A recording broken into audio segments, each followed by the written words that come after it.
Hello, જય શ્રી કૃષ્ણ બધાને. કેમ છો?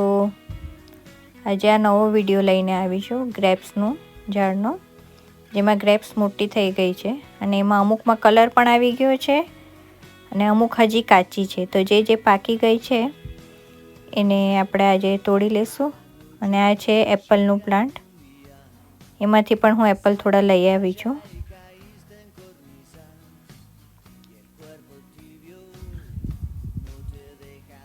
તમને હજી પણ બીજા બધા વિડીયો જોવા હોય તો મને નીચે કમેન્ટમાં લખજો તમને યુકેના કેવા કેવા વિડીયો જોવા છે, તો હું એ હિસાબે વિડીયો બનાવીને પોસ્ટ કરીશ, જેથી તમે લોકો જોઈ શકો.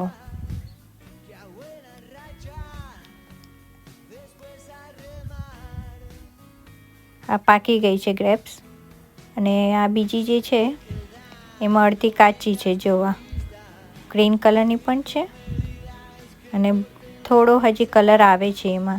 આ વાઇન ગ્રેપ્સ છે. એ ઠંડીના વેધરમાં ઉગે, પણ એમાં પેશન્સની બહુ જરૂર છે આને ઉગાડવામાં. આ કાચી છે, આ પણ મેં થોડી કટ કરી હતી કેમ કે મારે ચટણી બનાવી હતી. આ ઝીએસ મને હેલ્પ કરે છે ગ્રેપ્સ કટ કરવા માટે. મારો હાથ એટલો લાંબો નથી ત્યાં સુધી પહોંચે. આજે સની વેધર છે, એટલું ફાઇન વેધર નીકળ્યું છે ને.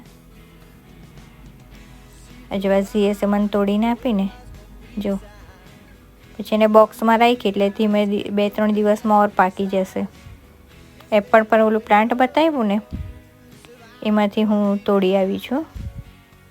કેટલી સરસ છે, એકદમ રાઉન્ડ ગ્રેપ્સ. હજુ આ પડી ગયું મારાથી એપલ. આટલી બધી ગ્રેપ્સ અમે તોડી આજે.